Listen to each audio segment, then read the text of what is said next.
Last evening, we spent 2.5 out of 3 hours on what's going on in L.A. and the rest of the country with the insurrectionists, and we're going to spend a lot of time on it this evening as well. But before I do, so I called the President of the United States earlier this morning, which I don't often do. He and I are very close friends.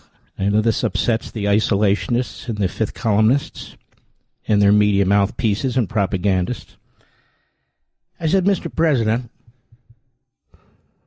have I lobbied you about Iran? He said, no. I said, Mr. President, when we met last week, did I lobby you about Iran? He said, no.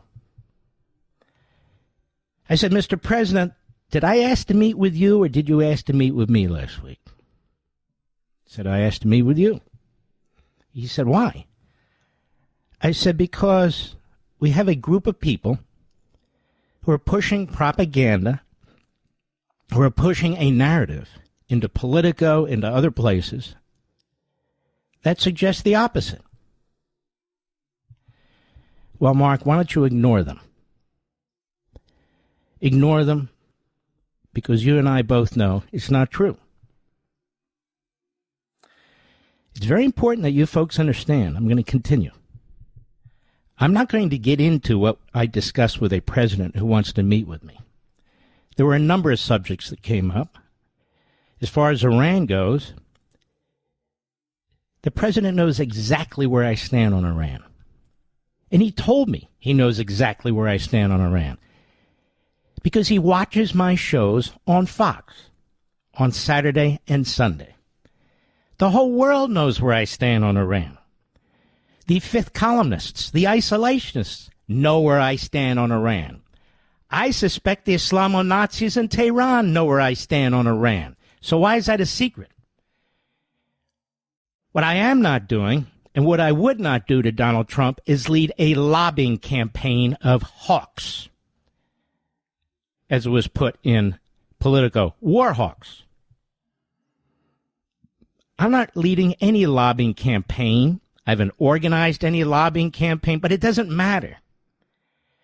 So somebody in some group, a cabal, are putting out these leaks to entities like Politico. Politico is untrustworthy. They took $8 million in subscriptions last year, 2024, from the taxpayers through the government and so forth. But I can tell you they're liars. I can tell you that the main writer of this piece, Rachel Bade, is a liar. That Rachel Bade is a propagandist. That Rachel Bade is a scribe for the isolationists, for the Iranian special pleaders. And let me tell you something, America. These Iranian special pleaders like Chatsworth Osborne Jr. and others, they're making it, in my view, very difficult to get a deal with Iran. Because Iran, apparently, from what the president said yesterday, is more arrogant, more in your face than they've been before. Because they watch our media. They watch the Chatsworths. They watch the others. Some of the people in the White House who are undermining the president of the United States. They see it and they hear it. And so they think that is a majority position of the United States when it is a tiny minority position of these reprobates and malcontents and miscreants. Now, it's not a complicated issue. Under no circumstances should Iran get a nuclear weapon. That's the Trump position, the MAGA position, the Reaganite position, the Rhino position, the position of everybody who has two brain cells to rub together. The debate is over whether you can trust an Islamic terrorist regime that has already lied its way through multiple administrations, that has signed numerous documents with the UN, with Europe, with anybody they want. And yet here we are at the 11th hour. And then we're told it's not the 11th hour. There's some question about the intelligence, says Tulsi Gabbard. But Tulsi Gabbard is the only one.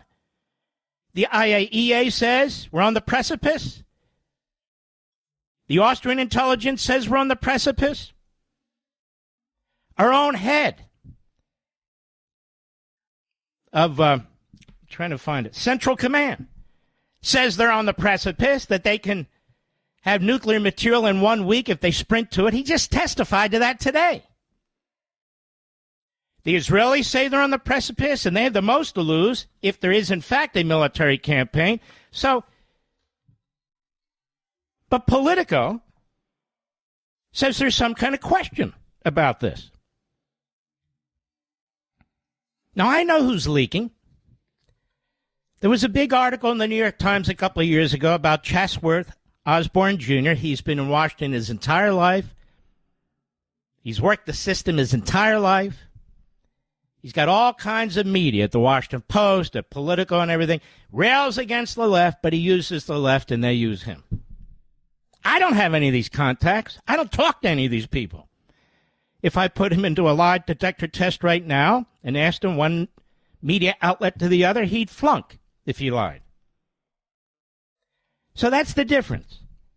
I tell you the truth. I'm not working through any media. I'm not undermining the president. I'm not lobbying the president. I give my opinion if I'm asked. And, of course, I'm paid to give my opinion here and on TV and on Blaze. It's that simple. My views are almost completely in line with the president's. Almost. I'm not changing his views. I'm not making his views. I don't treat him that way. Now, I know who the leakers are. Just a matter of time. In remarks at a Monday Business Roundtable, President Trump made clear that the Iranian proposals thus far were unacceptable. Quote, "They're asking for things you can't do," Trump said. "They don't want to give up what they have to give up. They seek enrichment. We can't have enrichment. We want just the opposite. And so far, they're not there." None of this appeared in the Politico piece. None of it. I didn't say this. I didn't urge the president to say it. He said it. He said it. All the leaking to Axios and the leaking to Politico and the leaking to... It's the isolationists who are doing it. It's them. They're doing it. They're trying to undermine the president. And what they're actually doing, America, is they're making his job 1,000 times more difficult for the reasons I said. The Islamo-Nazi regime in Tehran watches them, listens to them, hears what they're saying, and they say, oh, wow, this influencer, he has no problem with it. This person in the administration, they have no problem with it. And so they are emboldened. They're emboldened. So last week, I'm not going to tell you everything that was discussed. I had a meeting with the president at his request. It's leaked to the media, and then they put a spin on it. Levin is lobbying Trump on the war. He asked my opinion. I gave my opinion. It's the same opinion I've given to you day in and day out. Same opinion I've given on Fox day in, day out. Same opinion I've given on Blaze day in and day out. And there's no surprise by anybody for anything. I'm not lobbying for anybody. I'm not lobbying for a group of people. And yet this is what these dishonest reprobates want you to believe. Why? Because they're desperate. They're the ones who have ties to Qatar. They're the ones who have ties to Putin. They're the ones who have ties to all these bizarre, evil regimes. They're the ones who are mouthpieces, the special pleaders for the enemy, not me. I was raised properly. I know who the good guys are and the bad guys are. I'm not a former Democrat who's now in the administration attacking in her own way the brave men who had to drop atomic bombs on Japan to end what could have been a forever war, or where we might have lost up to 1 million soldiers. This is sick. Sick, in my humble opinion. I'm not a hawk. I'm a realist. A realist. Foreign policy is about prudence. It's not about hawks and doves. It's not about ideology. This is what Rachel Bate is literally too stupid to understand. I've written about it in Liberty and Tyranny. I've explained it over and over on this program. She doesn't know me. She doesn't listen to this show. She doesn't watch Fox. No, She's planted. This information is planted to her by Chatsworth and the others, and she runs with it. She also works for ABC News. So she works for two media organizations that have serious questions of credibility.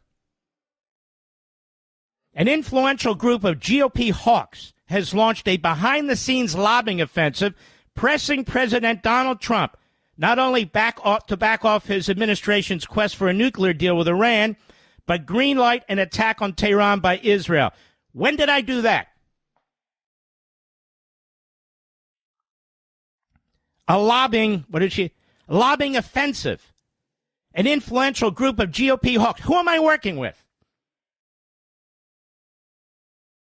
The campaign is raising alarms among Trump and his allies. Among Trump and his allies? Did they even talk to the president? He would have laughed at them. Oh, and by the way, at the end of the call, he invited my wife and me to have dinner at the White House in the next month or two. And if I said, that's funny, because if I do that, it'll be more the lobbying campaign by the hawks on Iran. And he laughed. And I won't tell you what word he used. He said, but don't worry about that. I'm not worried about it. During a private lunch, writes Rachel Bade and Felicia Schwartz, with the president at the White House last Wednesday, conservative talk show host Mark Levin told Trump that Iran was days away from building a nuclear weapon. Have I said that here, Mr. Producer? Have I said it on TV, Mr. Producer? An argument Trump's own intelligence team has told the president is not accurate. Yet his military advisors apparently are telling them it is accurate. And so is his CIA. So who are these intelligence advisors? We know who. According to an intelligence official, I counted 5 anonymous sources in her article. Not one of them would go on the record. Not one of them had the courage to go on the record. Not a damn one. So here's Rachel Bade, a fraud, a liar, who goes with 5 anonymous sources, lies about me and my relationship with the president, and the whole story's about how the war hawks are lobbying the president, and we're not. Certainly I'm not. And then the isolationists, she doesn't call them isolationists. She doesn't call them any pejoratives, nothing. It's all one way, the 5 anonymous sources. And she goes on. On a separate front, MAGA loyalists have been warily eyeing Rupert Murdoch's papers, particularly the New York Post. See, this is the giveaway, Chatsworth, whatever. The hate for Fox. Levin won't take your crap. He doesn't like bullies. More than happy to engage with you. They're trying to push the president to make a decision that's not what he wants. A senior administration official told Politico. Off the record, of course. Now, that's one of 2 people, and they know I know who they are. This person, like the others in the story, was granted anonymity to speak freely. Wow. Isn't that amazing? And to spread their lies. That's why they spoke anonymously. So Rachel Bade, we tried to get her on this program to discuss her story. We asked her twice, didn't you, Mr. Producer? And she ignored you. She ignored you. She does commentary for ABC News. She's the Washington writer for Politico.